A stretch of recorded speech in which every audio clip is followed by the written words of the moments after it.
ക്രിസ്തുവിന്റെ സമാധാനം നിങ്ങളോടുകൂടി ഉണ്ടായിരിക്കട്ടെ.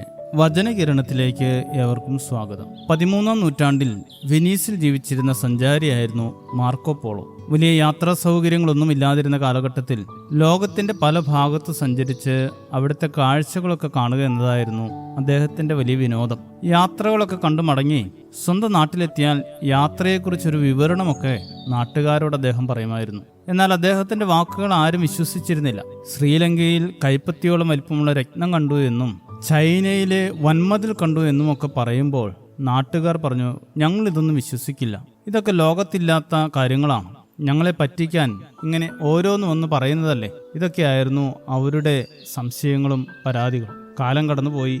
മാർക്കോ പോളോ മരണശയ്യയിലായി. നാട്ടുകാർ അദ്ദേഹത്തിന്റെ അടുക്കൽ വന്ന് പറഞ്ഞു, ഇത്രയും നാൾ താങ്കൾ ഞങ്ങളെ എന്തെല്ലാം കള്ളം പറഞ്ഞു പറ്റിച്ചു. ഈ മരണസമയത്തെങ്കിലും സത്യം ഞങ്ങളോട് പറയുക. താങ്കൾ പറഞ്ഞതെല്ലാം കളവാണെന്ന് സമ്മതിക്കുക. മാർക്കോ പോളോ കോപത്തോടെ പറഞ്ഞു, ഞാൻ കണ്ട കാര്യങ്ങളെല്ലാം സത്യമാണ്. എല്ലാം പറയാത്തതിലുള്ള വിഷമം മാത്രമേ എനിക്കുള്ളൂ. ഞാൻ പറഞ്ഞതെല്ലാം സത്യമാണെന്ന് ഒരിക്കൽ കാലം തെളിയിക്കും. അദ്ദേഹത്തിന്റെ മരണത്തിന് ശേഷം അദ്ദേഹം പറഞ്ഞതെല്ലാം സത്യമായിരുന്നു എന്ന് ലോകത്തിന് ബോധ്യമായി. പക്ഷേ അദ്ദേഹം പറഞ്ഞപ്പോൾ വിശ്വസിക്കുവാൻ ആരും ഉണ്ടായില്ല. വിശ്വസിക്കുവാനും അംഗീകരിക്കുവാനും ആരും ഉണ്ടായില്ലെങ്കിലും സത്യം മാത്രം പറയുക എന്ന ദൗത്യം അദ്ദേഹം നിർവഹിച്ചു. നമ്മുടെയെല്ലാം ജീവിതത്തിൽ സത്യം പറയുക എന്ന വലിയ കടമ നിർവഹിക്കേണ്ടതുണ്ട്. ആരും കൂടെയില്ലെങ്കിലും ആരും അംഗീകരിച്ചില്ലെങ്കിലും സത്യം മാത്രം പിന്തുടരുക എന്നത് പ്രധാനമാണ്. എന്നെങ്കിലും ഒരിക്കൽ സത്യം പുറത്തു വരും. അത് കാലാകാലം മൂടിവെക്കുവാൻ സാധിക്കുകയില്ല.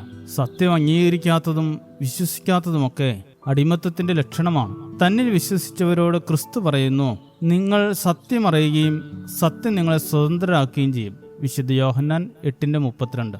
സത്യം അറിയുക, സത്യം പറയുക, സത്യത്തിൽ ചരിക്കുക എന്നതൊക്കെ ക്രിസ്തുവിലേക്ക് നമ്മെ നയിക്കുന്നതിന് തുല്യമാണ്. ക്രിസ്തുവിൽ ജീവിക്കുന്നവരുടെ പ്രത്യേകതയാണ് സത്യത്തിൽ ചരിക്കുക എന്നത്. നുണകളുടെയും വഞ്ചനയുടെയും കൊട്ടാരമുണ്ടാക്കി അതിലൂടെ സ്വാർത്ഥ ലാഭം കൊയ്യുന്നവരുടെ വീഴ്ച വലുതായിരിക്കും. എത്ര ഒറ്റപ്പെടേണ്ടി വന്നാലും സത്യത്തിൽ തന്നെ ചരിക്കുവാൻ സാധിക്കുക എന്നത് പ്രധാനമാണ്. ആരുമില്ലെങ്കിലും ക്രിസ്തു കൂടെ ഉണ്ടാകും. ശുഭദിനം നേരുന്നു. ദൈവം അനുഗ്രഹിക്കട്ടെ. ആത്മാവിൻ സർവായുധങ്ങൾ നാം ധരിക്കണം, വിശ്വാസമാം പരിചയേന്തണം. ആത്മാവിൻ സർവായുധങ്ങൾ നാം ധരിക്കണം, വിശ്വാസമാം പരിചയേന്തണം.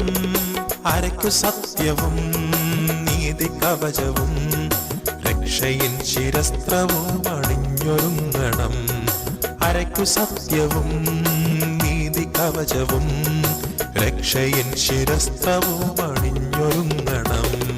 സത്യത്തിന്റെ പാതയിൽ സ്നേഹത്തിൻ കൊടിയുമായി സാക്ഷികൾ സമൂഹമേ മുന്നേറിടാം.